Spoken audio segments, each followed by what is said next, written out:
গেছে। আপনারা জানেন যে কোনো চাকরি যাওয়া একটা দুঃখজনক ঘটনা, কিন্তু একটা জিনিস আমি এই মঞ্চে দাঁড়িয়ে বলতে চাই, অন্যায় যে করে আর অন্যায় যে সয়ে দুজনই সমান দোষী। যারা ঘুষ খেয়েছে তারা যেমন দোষী, যারা ঘুষ দিয়ে অন্যায় ভাবে এই চাকরিটা করছে তারাও দোষী ছিল। ধন্যবাদ জানাই মহামান্য সুপ্রিম কোর্টকে, যে দেরি হলেও সেই রায়তে তাদেরকে সেই শাস্তি দিয়েছে। এদের প্রকৃত শাস্তি হওয়া উচিত। সুদে আসলে সমস্ত টাকা সরকারকে ব্যাক করে দেওয়া। কে অধিকার দিল তোমাকে 15 লাখ 16 লাখ 20 লাখ করে তৃণমূলের নেতাদের কাছে দিয়ে টাকা দিয়ে চাকরি কেনার জন্য? একটা ভালো ছেলের জায়গায় সেখানটা তুমি টাকা দিয়ে ঢুকে যাচ্ছ, এটা বোঝা উচিত ছিল। আর এই যে দলটা রয়েছে, এরা তো কিছুই মনে করে না। এরা ভাবে আমরা ভোটে জিতেছি মানে যে কোনো অন্যায় করতে পারি, ভোটে জিতেছি মানে আমরা যা কিছু করতে পারি। আরে ঠাকুরনগরে অনেক ছেলে আছে যারা পরীক্ষায় বসেনি অথচ চাকরি করছে। বাম জামায় দুর্নীতি দেখেছি, কিন্তু টিএমসি জামানায় কি দুর্নীতি দেখছি বন্ধু? চাকরির পরীক্ষায় বসেনি, 2 লাখ টাকা বেশি দিলে সে চাকরি করছে। আর তারা বুক ফুলিয়ে সমাজের বুকে ঘুরে বেড়াচ্ছে, তারা শিক্ষক। আপনার আমার ছেলে মেয়ে তাহলে কি হবে, কি তৈরি হবে? আগেকার দিনে কথা ছিল, কেউ যদি ভুয়ো ডাক্তার হয় অর্থাৎ মিথ্যা ডাক্তার হয়, সে তার সারা জীবনে 40 জন 50 জন মানুষ মেরে ফেলতে পারে। কোন ভুয়ো উকিল হলে সে কি করবে? সে দেখা যাচ্ছে কয়েকটা সত্যিকারের মামলা হেরে যেতে পারে। কিন্তু বন্ধু, যদি কোনো শিক্ষক যদি 2 নম্বরই করে হয়, আপনি জেনে রাখবেন একটা দেশকে, একটা সমাজকে পুরো একদম নিচে বসিয়ে দিয়ে যাবে বন্ধু। এদের কাছ থেকে কিছু শিক্ষা ছিল না। আজকে যেই ধরা পড়েছে নাকে কান্না কাচ্ছ, অনেক যোগ্য ছেলে আছে। আমি বলে রাখি বন্ধু, এসআই অফিসে 14 বছর চাকরি করেছি, অনেক ডিআই এআই অনেকের সঙ্গে পরিচয় ছিল, খুব কাছে থেকে এই টিএমসির দুর্নীতিটা দেখেছি। তাতে আমার কি মনে হয়েছে বন্ধু জানেন? যে ছেলেটা চাকরির পরীক্ষায় 100তে 100 পেয়েছে, তাকেও টাকা দিতে হয়েছে, সেও টাকা দিয়ে পেয়েছে। কারণ টাকা ছাড়া এই টিএমসি একটা ছেলেরও চাকরি দেয়নি। তাই বলছি বন্ধু, যদি ওই কম্বলের লোম বাঁচতে যায়, তাহলে পুরো কম্বলটাই ফাঁকা হয়ে যাবে। 12 সালে ব্যর্থ বসু প্রথম শুরু করলেন, কোন লিস্ট দিলেন না, মেরিট লিস্ট নেই, কে পরীক্ষায় সব থেকে বেশি পেল, কে কম পেল, একটা লিস্ট তৈরি হয়। ব্যর্থ বসু বললেন কি, এসএমএস এর মাধ্যমে যাবে তুমি চাকরি পেয়েছো কিনা। ওই 2 নম্বরে শুরু হলো। 12 সালে টিএমসি 11 সালে ক্ষমতায় আসে, আর 12 সালে যে চাকরির পরীক্ষা হয় প্রাইমারি, তাতেই প্রথম শুরু যে কোনো মেরিট লিস্ট থাকবে না, এসএমএস এর মাধ্যমে চাকরি হবে। ভুড়ি 2 নম্বরই করেছে বন্ধু, সমস্ত কিছু 2 নম্বরই করছে। আর এই তৃণমূল, এরা একটু বেশি টাকা হলে ভিডিও পর্যন্ত তৈরি করে দিচ্ছে। কি একজন বর্বর নাম ছেলেটা WBCS এর মেইন রিটেন পরীক্ষায় 0 পেয়েছে, সেই ইংলিশে 0 পাওয়ার ছেলেকে 50 লক্ষ থেকে 60 লক্ষ টাকাকে এই তৃণমূল কোন অঞ্চলের ভিডিও বানিয়ে দিয়েছে। এর থেকে দুর্নীতিবাজ দল, এর থেকে ডাকাত দল এই পৃথিবীর বুকে আর নেই বন্ধু। আর আমরা মানুষ জানি না কোন স্বার্থের জন্য এখনো আমরা হিন্দু হয়ে যারা যারা করে, আমি বুঝে পাই না কোন স্বার্থের জন্য এটা করছে। আরে আপনার ভবিষ্যৎ প্রজন্মকে, আপনার ধর্মকে, আপনার সব কিছু শেষ করে দেবে এই তৃণমূল নামক দলটা। আজকে শিক্ষা প্রতিমন্ত্রী যে পরেশ পাল, তিনি সেলুনে গিয়ে বলছেন সেলুনালাকে, আরে তুই চাকরি করবি, মাস্টারি চাকরি করবি, মানে ওর বাপের সম্পত্তি। সে বলছে হ্যাঁ করবো, সেলুনালাকে পর্যন্ত চাকরি দিয়েছে। অনুব্রত মণ্ডল সেই বীরভূমের যে মাগুর মাছ বিক্রি করতো, 2000 কোটি টাকার উপরে মালিক এখন জামিনে রয়েছে। সে পর্যন্ত এক পরিবারের 7 জনকে চাকরি দিয়েছে। কি চলছে সব শিক্ষকতার নামে? কি চলছে? আমরা কোন শিক্ষক দেখেছি আর কি পাচ্ছি? আমরা অবাক হয়ে দেখলাম। মাস্টারমশাই বলে গেলেন, hot Bengal things today, India will tomorrow. আজকে বাংলা যা ভাবে ভারত কাল তাই ভাবে। আর সেই বাংলার মুখ্যমন্ত্রী, সেই বাংলার যে শিক্ষামন্ত্রী পার্থ চট্টোপাধ্যায়, তিনি কচি কচি বান্ধবী নিয়ে ফুর্তি করে বেড়াচ্ছেন। আর সেই বান্ধবীদের খাটের নিচে 49 কোটি টাকা পাওয়া গেছে বন্ধু। সেই ছবি আমরা সমস্ত পেপারে দেখেছিলাম।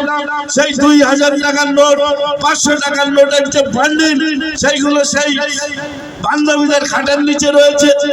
ধিক্কার জানাই তৃণমূল দলটাকে, যে এই পজিশনে থেকে একজন শিক্ষামন্ত্রী হয়ে 70 বছর বয়সের বেশি যান, তার চারিত্রিক অধঃপতন এইখানে নেমে গেছে। বাচ্চা বাচ্চা মেয়েদের টাকার প্রলোভন দেখিয়ে তাদের সঙ্গে ফুর্তি করে বেড়ায় এই বাংলার শিক্ষামন্ত্রী পার্থ চট্টোপাধ্যায়। সে ভালো ছেলে মেয়েদের পথে বসিয়ে দিয়ে যে সমস্ত অযোগ্য ছেলেমেয়েরা রয়েছে তাদের কাছ থেকে চাকরি দেওয়ার নামে কোটি কোটি টাকা খেয়ে বান্ধবীদের সঙ্গে ফুর্তি করে বেরিয়েছে। বাংলার একজন সুচিন্তিত নাগরিক হিসেবে আপনাকে এটা ভাবাবে না, আপনি একবার ভাববেন না কারা এখানে শাসন করছে, কাদের হাতে ক্ষমতা দিয়ে রেখেছে। আপনার এক আঙুলের ছাপ তাকে ওই চোরকে পাওয়ার দিচ্ছে, সেই চোর ওইখানটা বসে রয়েছে। আর আপনাদেরকে বলতে চাই, মাননীয় নাটক করে যে উনি কিছু জানেন না। তৃণমূলের একটা পাতা পড়ে না, গাছের একটা পাতা পড়ে না মমতা ব্যানার্জির ইঙ্গিত ছাড়া। পার্থ চট্টোপাধ্যায় কোর্টের যে মেমোর নাম্বার রয়েছে তাতে লিখেছে যে আমার সর্বেসর্বা হচ্ছে মাননীয় মমতা বন্দ্যোপাধ্যায়, তার নির্দেশে আমি সবকিছু করেছি। কোর্টের মেমোতে এটা লিখেছে পার্থ চট্টোপাধ্যায়, অর্থাৎ মমতার নির্দেশ ছাড়া কিছু হতে পারে না। ওই মমতা ব্যানার্জি হচ্ছে মাথার উপরে। তাই পার্থ মাধব সব চুনোপুটি আসল চোর যদি কেউ থেকে থাকে সে হচ্ছে হাওয়াই চটি। হাওয়াই চটি হচ্ছে আসল চোর। আমরা তাই যেদিন ওই হাওয়াই চটিকে ধরে ওই গ্যারেজে পুড়তে পারবো সেদিন আমাদের আন্দোলন শেষ হবে বন্ধু। আর বলছি, বিরোধী দল করতে হলে না একটু বুকের পাটায় জোর থাকা লাগে। বুকের পাটায় জোর না থাকলে বিরোধী দল করা যায় না। তাই আমরা যারা বিরোধী দল করছি তাদেরকে চমকাতে টমকাতে আসবেন না। কারণ একটা জিনিস মনে রাখবেন, এই দিন না আরো দিন আছে, এই দিন ফিরে যাবে সেই দিনের কাছে। এই কথাটা মাথায় রেখে আমরা সৎ পথে চলছি। আমাদের উপরে আপনারা কোনো পেশার সৃষ্টি করার চেষ্টা করবেন না।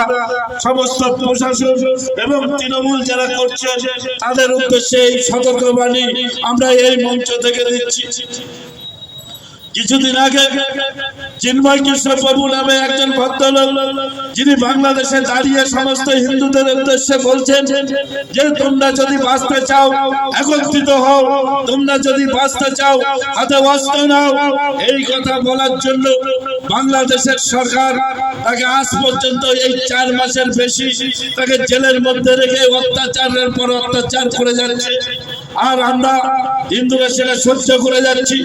আমরা দেখছি পৃথিবীর সব থেকে পুরনো ধর্মের লোক আমরা, এবং আমি মনে করি এই পৃথিবীতে হিন্দু ধর্ম হচ্ছে সবচেয়ে পুরনো ধর্ম।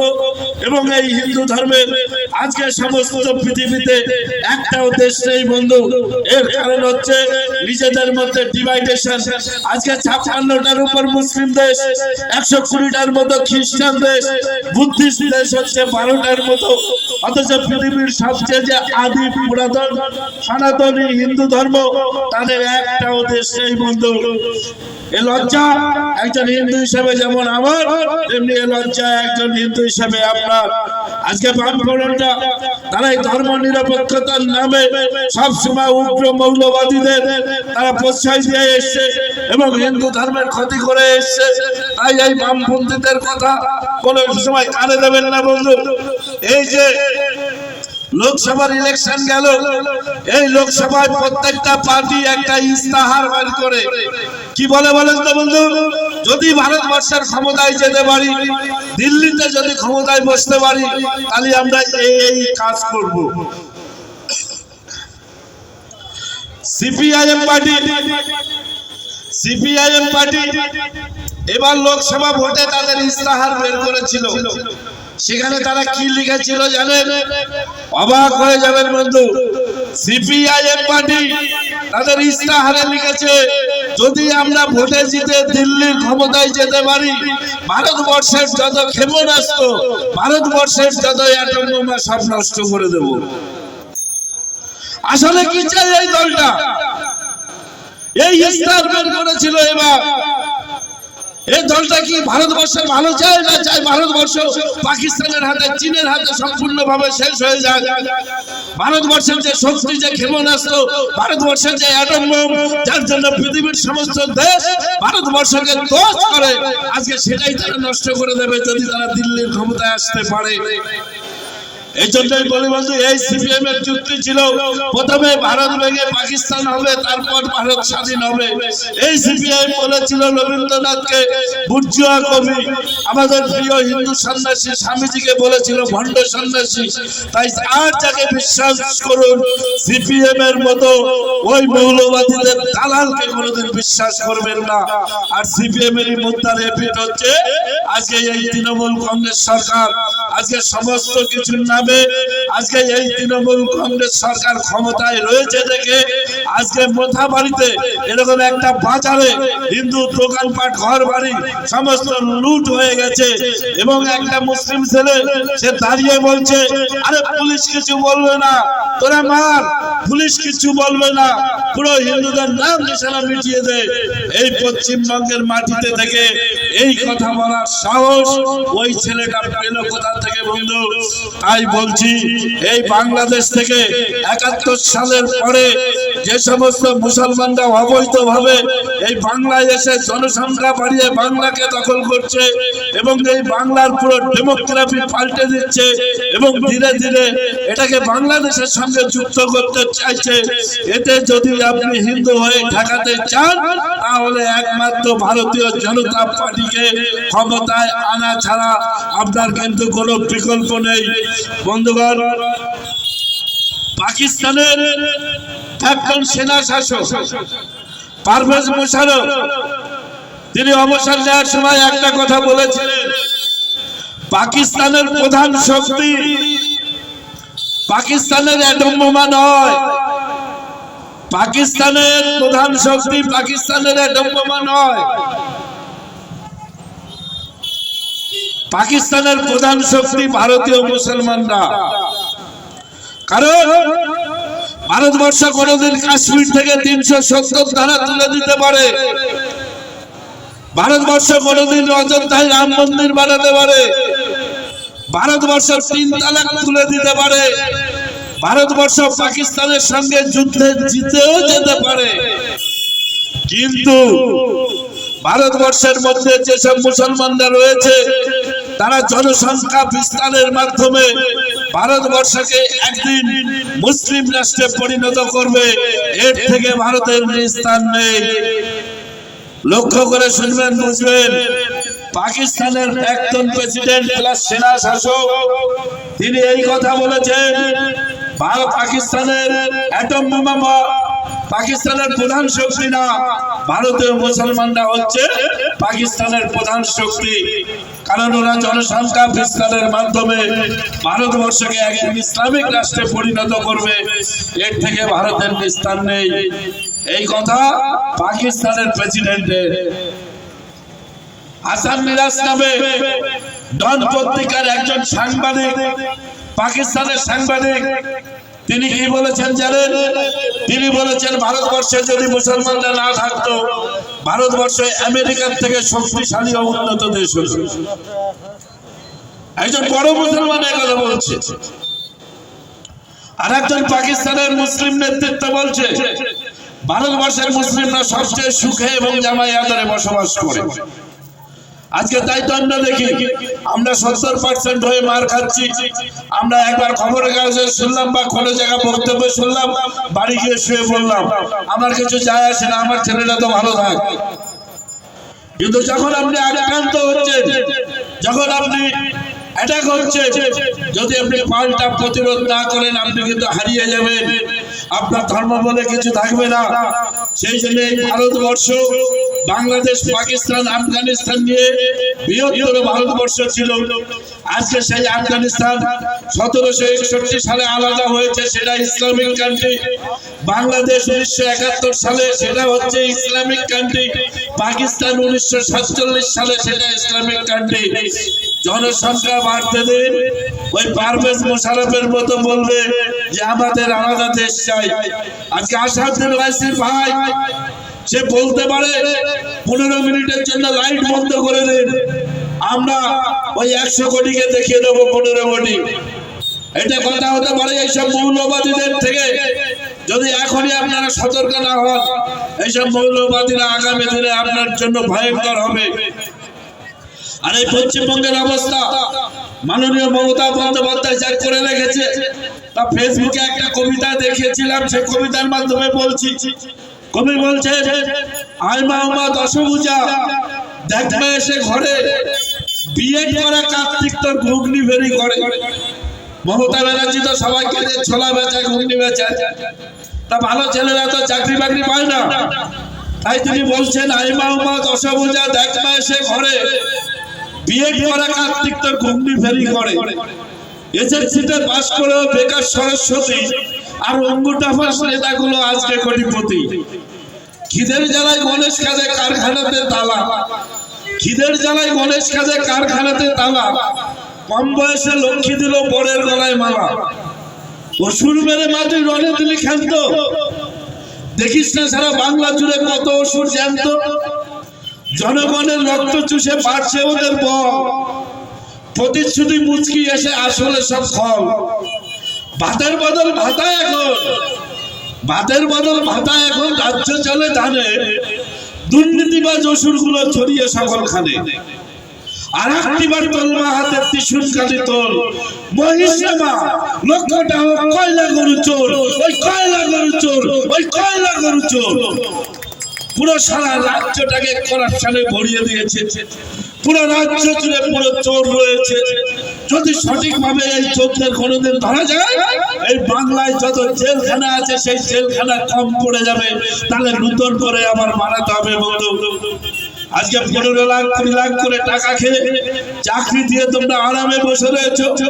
অলরেডি শুরু হয়ে গেছে বন্ধু, যে যাকে টাকা দিয়েছো, যদি পাঁচকোথায় কোনো ভাই থেকে দেখো যে চাকরি হারিয়েছো বা আগামী দিন হারাবে, যে নেতা তোমার কাছ থেকে টাকা খেয়েছে সেই নেতার গলা পাড়িয়ে ধরে টাকা আদায় করবে, গলা পাড়িয়ে ধরবে সেই নেতা।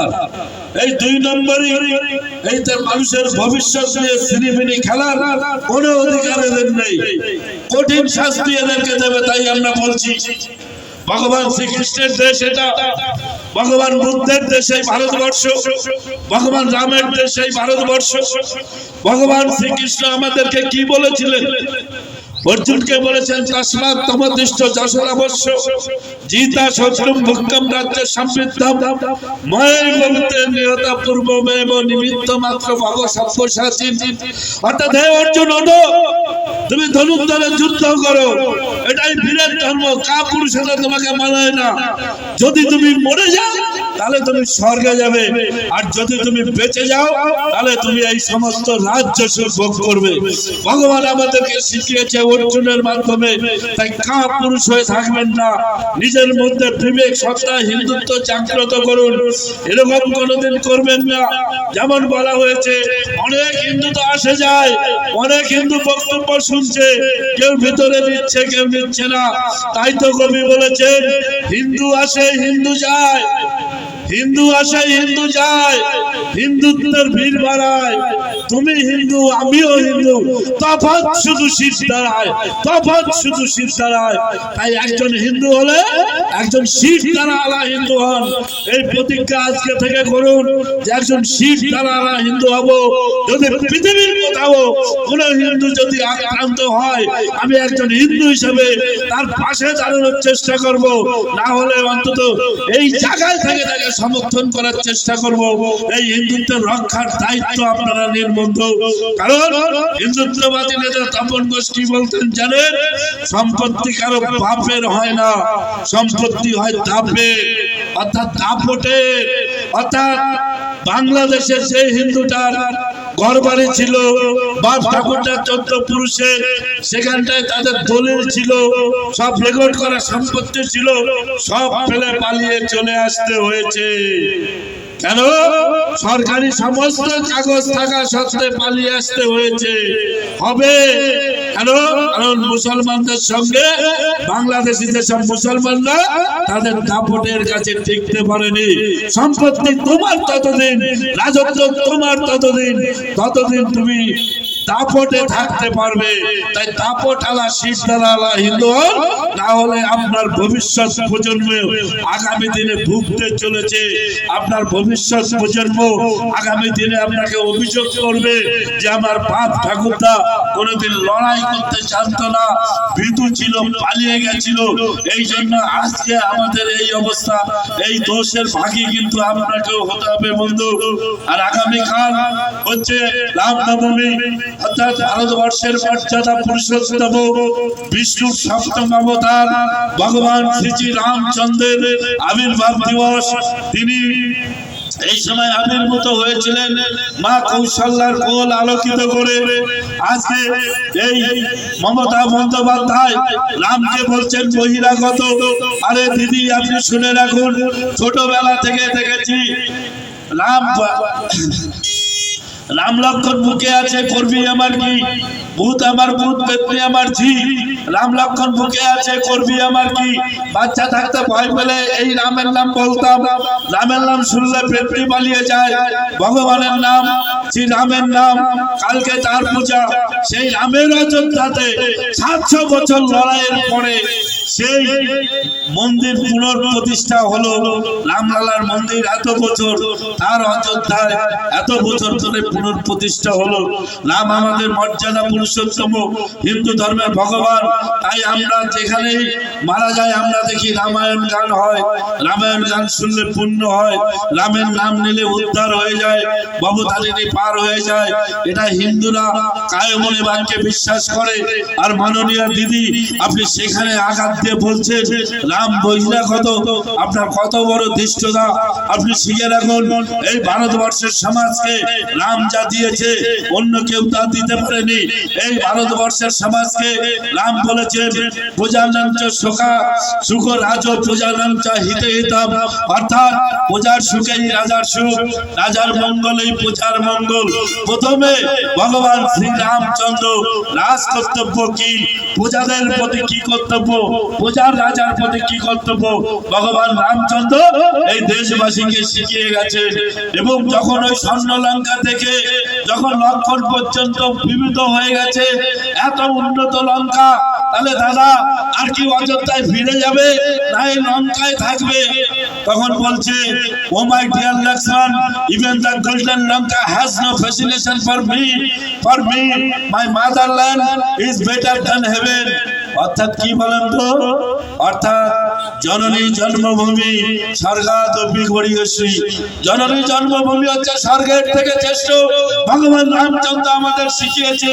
তাই ওই স্বর্ণলঙ্কা, সোনার লঙ্কা জয় করার পরেও সেখানটায় রামচন্দ্র অধিকার করে থাকেননি। তিনি বলেছেন, আমার সেই ভারতবর্ষে, সেই উত্তরপ্রদেশের যে অযোধ্যা রয়েছে, সেই অযোধ্যা আমার মাতৃভূমি, সেটা জননী জন্মভূমি স্বর্গাদপি গরীয়সী। আমার জন্মভূমি ভারতবর্ষ স্বর্গের থেকে শ্রেষ্ঠ। এটা আমাদের ভগবান শিখিয়েছেন। সেই রামচন্দ্রের কালকে পুজো সমস্ত হিন্দুদের আমি কায়মনে বাক্য আহ্বান জানাচ্ছি, আপনারা যে যেখানে থাকেন না কেন, আপনাদের পার্শ্ববর্তী রামনবমীতে মিছিলে বা অনুষ্ঠানে যোগদান দেবেন এবং ভগবান রামচন্দ্রের আরাধনায় ব্রতী হবেন। আমাদের যে বিশ্বজয়ী সন্ন্যাসী স্বামী বিবেকানন্দ, তিনি বলেছিলেন, oh my brother and sister of America, আমেরিকাবাসী আমার ভাই বোন। তিনি এই মানবতা শুধু দেখাননি, তিনি বলতে বলতে অনেক কথা বলেছিলেন। তিনি একটা কথা বলেছিলেন, এদেশে কৃষ্ণ বাঁশি বাজাবে, এদেশে মা কালী পাঁঠার মাংস খাবে, এদেশে শিব ডমরু বাজাবে, যদি ভালো না লাগে কেটে পড়ো। যদি ভালো না লাগে তাহলে কেটে পড়ো। হিন্দুদের দেশ এটা। একজন পাকিস্তানি মুসলিম বলেছেন যে ভারতীয় হিন্দুরা হচ্ছে সবচেয়ে বড় ঘুমন্ত সিংহ। এই সিংহের যদি অর্ধেক ঘুম ভেঙে যায় তাহলে পৃথিবীতে অন্য কোন মৌলবাদীদের অস্তিত্ব থাকবে না বন্ধু। তাই বলছি, যদি ঘুমিয়ে থাকেন এখনো জাগুন। ভগবান শ্রীকৃষ্ণ গীতায় বলেছেন, সর্বধর্মান পরিত্যাজ্য মামেকং শরণং ব্রজ অহং তা সর্ব পাপেভ্যো মোক্ষয়িষ্যামি মা শুচো। তুমি সমস্ত কিছু ত্যাগ করে আমাতেই শরণাপন্ন হও। আপনি বিভিন্ন ধর্মে দেখেন সমস্ত অবতার, কেউ বলছে আমি আল্লাহর সন্তান, কেউ বলছে আল্লাহর দূত, কেউ বলছে আমি গডের সন্তান, কেউ বলছে আমি গডের দূত, কেউ বলতে পারেনি আমি ঈশ্বর। ভগবান শ্রীকৃষ্ণ আমাদের এই কুরুক্ষেত্রের মাটিতে বসে বিশ্বরূপ দেখিয়েছেন এবং তিনি নিজে বলেছেন, আমি সেই পরম ব্রহ্ম, আমি স্বয়ং ঈশ্বর, আমার মধ্যেই এই সমস্ত অনন্ত কোটি ব্রহ্মাণ্ড বিরাজিত। আপনি সেই ধর্মের লোক যে ধর্মকে স্বামীজি ওই আমেরিকার শিকাগোতে পুরো বিশ্ব ধর্মের সেরা ধর্ম হিসেবে করে নিয়ে এসেছিলেন এবং তিনি বলেছিলেন একজন হিন্দু হিসেবে গর্ব অনুভব করো। আর আজকে আমরা হিন্দুরা এতটা কুপমণ্ডুকে পরিণত হয়েছি, আমরা আমাদের এই মহান ধর্মকে আজকে আমরা অস্বীকার করছি, আমরা ওই ভণ্ডদের পাল্লায় পড়েছি। আপনি নিচে বাঁচুন এবং আপনার সন্তানকে ওইসব ভণ্ডদের হাত থেকে রক্ষা করুন। সন্তানদের বুঝান যে এই ধর্মের মতো মহান ধর্ম, হিন্দু ধর্মের মতো ত্যাগের ধর্ম পৃথিবীতে আর দ্বিতীয়টি নেই বন্ধু। সেই জন্য স্বামীজি ওই আমেরিকার শিকাগোতে কি বলেছিলেন জানেন? তিনি বলেছিলেন, আমি সেই ধর্মের লোক বলে গর্ব অনুভব করি, আমি সেই ধর্মের লোক বলে গর্ব অনুভব করি। বৌদ্ধ ধর্ম যার বিদ্রোহী সন্তান এবং খ্রিস্টান ধর্ম যার ব্যর্থ অনুকরণ মাত্র, সেই হিন্দু ধর্মের লোক হিসাবে আমি গর্ব অনুভব করি। স্বামীজির কথা এটা বন্ধু। আপনি সেই ধর্মের লোক, এই ধর্মের তল কিনারা পাবে না। এই ধর্ম কোনো ব্যক্তিগত কেউ সৃষ্টি করেনি। এই ধর্ম না রাম তৈরি করেছে, না লক্ষণ তৈরি করেছে, না কৃষ্ণ করেছে, না মা দুর্গা করেছে। লক্ষ লক্ষ ঋষি মুনি ঋষির জ্ঞানের ফসল এটা। স্বয়ং ভগবানের অস্তিত্ব এই ধর্মের সঙ্গে যুক্ত রয়েছে বন্ধু। তাই বলছি, একজন হিন্দু হিসাবে গর্ব অনুভব করুন এবং আর একজন হিন্দুর পিছনে দাঁড়ান। আমরা গীতায় দেখেছি বন্ধু, গীতায় রয়েছে ভগবান শ্রীকৃষ্ণ বলেছে চতুর্বর্ণ মায়া সৃষ্ট গুণ কর্ম বিভাগ হস, অর্থাৎ চার বর্ণ আমি সৃষ্টি করেছি গুণ এবং কর্ম অনুসারে। যে শাস্ত্র জ্ঞানী সে ব্রাহ্মণ হবে, যে ক্ষত্রিয় সে যুদ্ধ করবে। কোথাও আমাদের মূল ধর্মশাস্ত্রে জাত পাতের কথা বলা নেই। পরবর্তীকালে কিছু শয়তান শ্রেণীর মানুষ এই জাত পাত কথা সৃষ্টি করে আমাদেরকে ভুল বুঝিয়ে আমাদের মধ্যে ডিভাইডেশন করেছে দেখে আজকে আমাদের মধ্যে একতা নেই। আজকে একটাই কথা হবে, কে নবসূত্র, কে ব্রাহ্মণ, কে কায়স্থ, সবকিছু ভুলে যেতে হবে বন্ধু। এই যুগে বসে যদি আপনি এক বাক্যে না বলতে পারেন দুনিয়ার হিন্দু এক হও, আমি হিন্দু, একটাই কথা, আমরা অন্য কোনো বিভাগ খুঁজতে যাবেন না। আপনি হিন্দু, এটাই হচ্ছে আপনার শেষ পরিচয়। এটা সম্পূর্ণরূপে মাথায় রাখবেন বন্ধু। আমরা তাই আরো বলতে চাই যে যেখানটায় এই হিন্দু ধর্ম বারবার আঘাত হয়েছে, হিন্দু ধর্মের উপর বারবার যে অত্যাচার নেমে এসেছে, তারপরে হিন্দু ধর্ম টিকে রয়েছে বন্ধু। আজ ভারতবর্ষে আমরা 70%, অথচ যারা 30% রয়েছে তাদের দ্বারা আমরা আজকে লাঞ্ছিত হচ্ছি, টর্চারিত হচ্ছি। তো আমাদের উচিত এর বিরুদ্ধে রুখে দাঁড়ানো। আমাদের যে অটল বিহারী বাজপেয়ী আছে, সেই অটল বিহারী বাজপেয়ী যিনি ভারতীয় জনতা পার্টি 1980 সালে যিনি নামকরণ করেছিলেন এবং তিনি তার প্রথম সভাপতি হয়েছিলেন, তিনি কতটা দেশভক্ত দেখুন। তিনি বলেছিলেন ভারত कोई भूमि का टुकड़ा नहीं है, एक जीता जागता राष्ट्र नायक है। ये बंधन की धरती है, अभिनंदन की धरती है। ये अर्पण की भूमि है, ये तर्पण की भूमि है। इसकी नदी नदी हमारे लिए गंगा है, इसकी कंकर कंकर हमारे लिए शंकर है। हम जिएंगे तो इस भारत के लिए और मरेंगे इस भारत के लिए, और मरने के बाद भी गंगा में बहती हुई हमारे वस्ती को कोई कान लगा के सुनेगा तो एक ही आवाज आएगी, भारत माता की जय, भारत माता की जय, भारत माता की जय। অর্থাৎ কি বলতে চেয়েছে, আমার অস্থি যেদিন গঙ্গায় ভাসিয়ে যাবে সেই অস্থির কাছে যদি কান দিয়ে যাও তাহলে শুনতে পারবে সেই দেহ পোড়া দেহের অস্থি থেকে বেরোচ্ছে ভারত মাতার জয়। এত বড় একজন দেশভক্ত মানুষ আমাদের এই ভারতীয় জনতা পার্টি তথা বিজেপির প্রতিষ্ঠাতা বন্ধু, এবং তিনি কত বড় হিন্দুত্ববাদী নেতা ছিলেন, হিন্দুত্ব তার অন্তরে কতটা ছিল সেটা একটা কথায় আপনাদেরকে একটা শায়রির মাধ্যমে বলতে চাই। তিনি বলেছেন, मैं शंकर की योग उदाहरण, ভগবান মহাদেবের তিনেতে আগুন থাকে আমরা জানি। তিনি বলেছেন, मैं शंकर की योग उदाहरण, कर सकती जगती छाड़ छाड़, मैं डम्र की पुलंधरी पुकार हूँ जिसमें नाश्ता भीषण संहार, मैं रणचंडी के अतिप्त प्यास, मैं दुर्गा की उन्मत्त हास, মানে খর্ব, मैं दुर्गा की उन्मत्त हास, मैं जम की पुलंकार पुकार, मैं जलते मरघट का धुआंधार, फिर अंतरतम की ज्वाला से जगती में आग लगा दूं मैं, यदि धधक उठे जल थल अंबर जरो चेतन तो कैसा विषय, हिंदू तन मन हिंदू जीवन रग रग हिंदू मेरा परिचय। मैं वीर पुत्र मेरे जननी की जगती में जहां रपा, अकबर के पुत्र से पूछो क्या याद उन्हें मीना बाजार, क्या याद उन्हें चित्तौड़ में जलने वाली आग पकड़, যেখানে হিন্দু মায়েরা মুসলমান নবাবের হাতে যাবে না দেখে চিতা জ্বালিয়ে আগুনের মধ্যে পুড়ে মরেছিল সেই চিতোর। क्या याद उन्हें चित्तौड़ में चलने वाली आग पकड़, जब हाय सहस्र माताएं तिल तिल जलकर हो गई अमर, वो बुझने वाली आग नहीं रग रग में उसे समाये हूँ, यदि कभी अचानक टूट पड़े विप्लव लेकर तो कैसा विषय, हिंदू तन मन हिंदू जीवन रग रग हिंदू मेरा परिचय। তাই অটল বিহারী বাজপেয়ী কথা বলতে চাই, অটল বিহারীর একজন সৈনিক হিসেবে বলতে চাই, এই অটল বিহারী জি যতদিন ভারতীয় জনতা পার্টির সৈনিকরা রয়েছে আপনি নিশ্চিত থাকুন এই হিন্দু ধর্মকে আমরা শেষ হতে দেব না, সমস্ত অন্যায়ের বিরুদ্ধে আমরা দাঁড়াবো। আপনার ভারতবর্ষ আমার হিন্দুত্ববাদী ভারতবর্ষ হবে, আপনার ভারতবর্ষ আমার হিন্দু রাষ্ট্রে পরিণত হবে, এবং এই সমস্ত পৃথিবীকে এই ভারতবর্ষ আমার নেতৃত্ব দেবে এবং হিন্দু ধর্ম হবে পৃথিবীর সব থেকে মহান ধর্ম। এই আশা নিয়ে এই কামনা নিয়ে সবার কাছ থেকে বিদায় নিচ্ছি। জয় হিন্দ, বন্দে মাতরম, ভারত মাতা কি জয়।